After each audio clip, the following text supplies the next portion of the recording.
Est-ce que tu as remarqué que souvent, quand on se sépare, ça va être, on passe de deux personnes où oh, c'est une évidence, t'es mon âme sœur, euh, nous c'est pour la vie, c'est pas comme les autres, cette harmonie du début, tu sais, ces ailes qu'on a dans la phase romantique.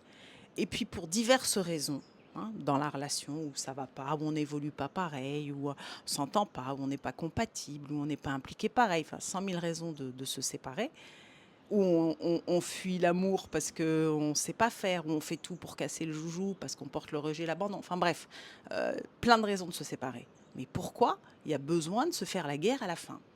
Qu'on ait ou pas des enfants, j'ai envie de dire si on a des enfants, mais encore plus, parce qu'ils n'ont rien demandé, et on va être des parents, un couple parental à vie.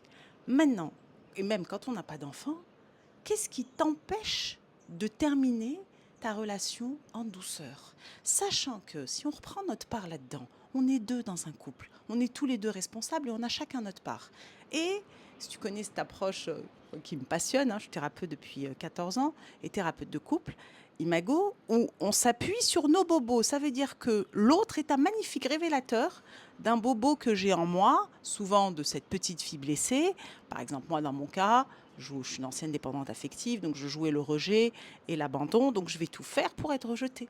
Je vais tout faire pour. Donc, par exemple, dans le couple anxieux et évitant, ça t'intéresse, tu verras ma masterclass ou mes autres vidéos là-dessus.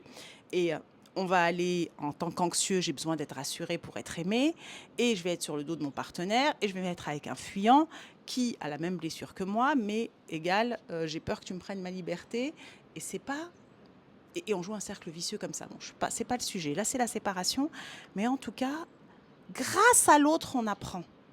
Si on reprend notre part. Je dis pas qu'on doit pas tout accepter. Je dis pas qu'on doit pas mettre nos limites. Je dis pas qu'on doit rester dans une relation où on n'est pas bien. Non, c'est pas ça. Mais par contre, à quoi ça sert de se faire la guerre? Alors que dans la phase de deuil, par laquelle on passe tous, on va avoir de la colère à une séparation. On va avoir de la colère au début contre le partenaire, de la colère peut-être contre nous, de la tristesse, du déni, de la négociation. Ça, c'est les phases du deuil. Mais on peut se prendre un temps. C'est pas la peine d'ailleurs, il vaut mieux couper à ce moment-là pour pas tout ce job que tu vas faire, c'est pas la peine de le balancer à ton partenaire parce que ou ta partenaire parce que de toute façon, on a nos parts tous les deux ensemble. Personne t'a forcé à rester, personne t'a forcé à accepter les deux. Donc, un temps de recul, faire le deuil chacun de son côté et au nom de ce qu'on a vécu, on reste deux coéquipiers.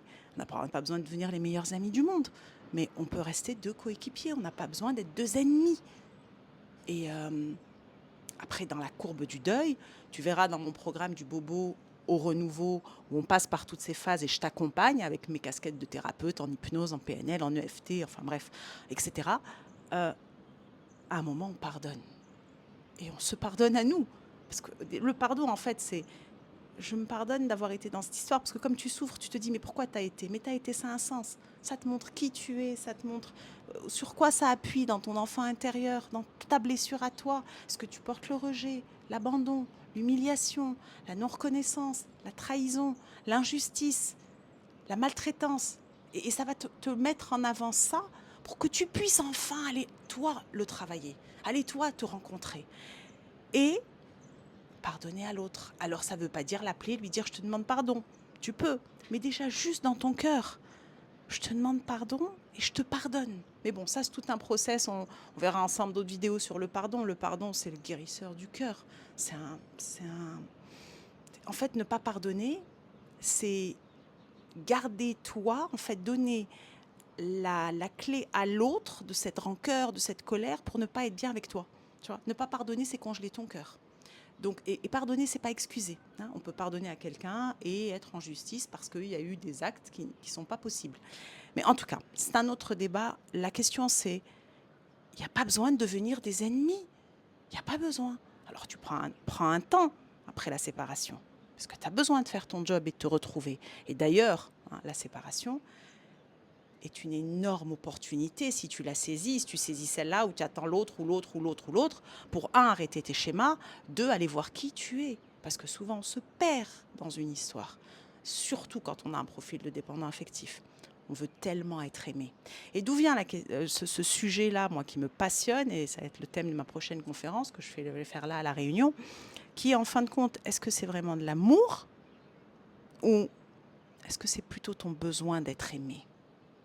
Et donc d'aller faire la part de tout ça et de voir qu'est-ce que c'est un attachement sécure. C'est normal d'avoir un attachement, mais sécure.